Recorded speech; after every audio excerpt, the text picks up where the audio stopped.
Colourful મૂકેલા છે અને એ રીતે લૂડોની ગેમ પણ અહીંયા બનાવેલી છે. આ લૂડોની ગેમ છે એમાં પણ પિક્ચરો મૂકેલા છે. આ પાછળ એમાં પિક્ચરો મૂકેલા છે. વર્તમાન સમયમાં બાળકીઓની દીકરીઓની સુરક્ષા છે ને એ બહુ ગંભીર અને સંવેદનશીલ મુદ્દો છે.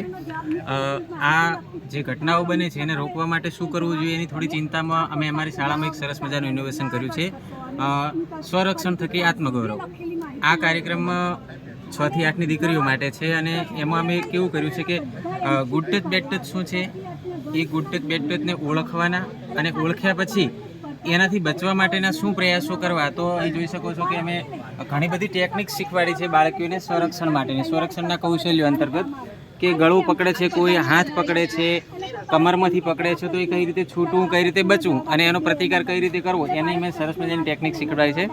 અને આ બાજુ છે લાઠીદાવના કૌશલ્યો. તો લગભગ અમારા શાળામાં છોકરીઓને 12 પ્રકારના લાઠીદાવના સરસ મજાના કૌશલ્યો શીખવાડીએ છીએ અને એના કારણે જે બાળકીઓમાં પોઝિટિવ પરિવર્તન શારીરિક અને માનસિક એ બહુ જોરદાર આવ્યું છે. અને એ એટલું જ નહીં પણ દીકરીઓ હવે એવું માને છે કે અમે નબળી નથી, અમે મજબૂત છીએ અને એ મજબૂત આ વસ્તુ કરવા માટે અમે બહુ મહેનત કરીને આ ઇનોવેશન મેં કર્યું છે. અને એક જ મારી શાળા નહીં, મારી આજુબાજુની સેન્ટરની આજુબાજુની ઘણી બધી શાળાઓમાં પણ અમે આ તાલીમનું અનુસંધાને બધી માર્ગદર્શન આપ્યું છે અને સેમિનારો કર્યા છે. અને એનાથી એ દીકરીઓને પણ બહુ સરસ મજાનું પરિવર્તન આવ્યું છે અને દીકરીઓ જાતે હવે એમ કહે છે કે અમે હવે મજબૂત છીએ. અલગ અલગ પેટર્ન આમાં આ રીતે છે, એ રીતે બનાવેલી છે. જે બાળક સૌથી પહેલા એન્ડ ઉપર પહોંચશે એ વિજેતા થશે.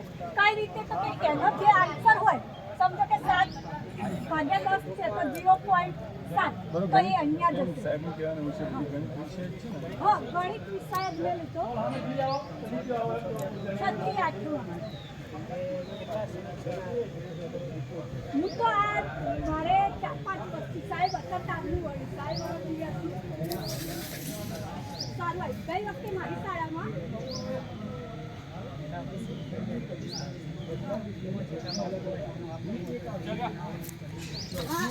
એ રીતે છે પણ માર્કશીટ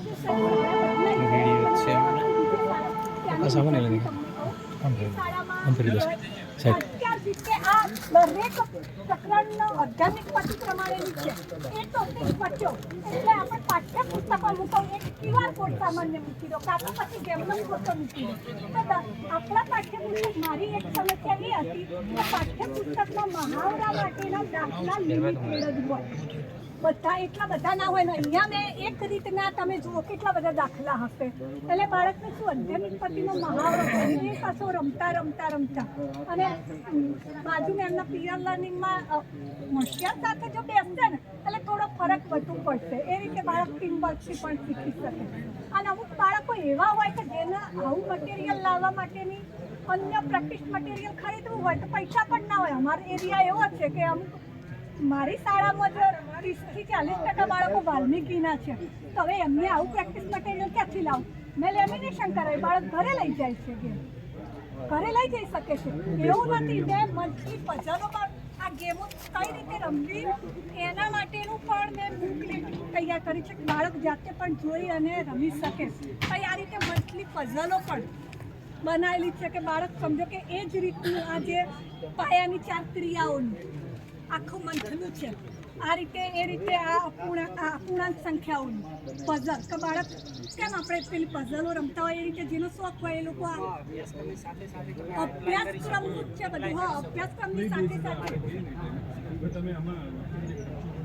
મેં મારી જાતે એક પણ ખર્ચો સ્કૂલમાંથી એ નથી લીધો. અંદાજિત ઘણો ખર્ચો આપણે એકનું ગણવા જઈએ તો લેમિનેશનના 20 રૂપિયા અને આ તમે જાતે બધા પાછળ તમે જુઓ ક્યાંથી તમને નહીં મળે. દાખલા બધા મેં મારી જાતે બનાવેલા અને આન્સર હોતી અને મહેનત કરી અને કરેલું છે. પણ અમુક રમતો એવી છે કે એમ તમને મજા આવે રમાડવાની. આવી એક ગેમ તમને પણ રમાડું, એક ગેમ રમી લો, ઘણું બધું છે. જોવું હોય તો બધું બતાવો. હા, ચોક્કસ.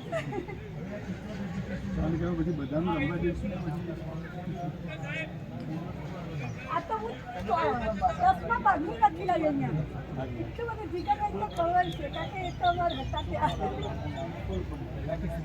હું પાછળ મોટીમાં હતી અને સૌથી પહેલા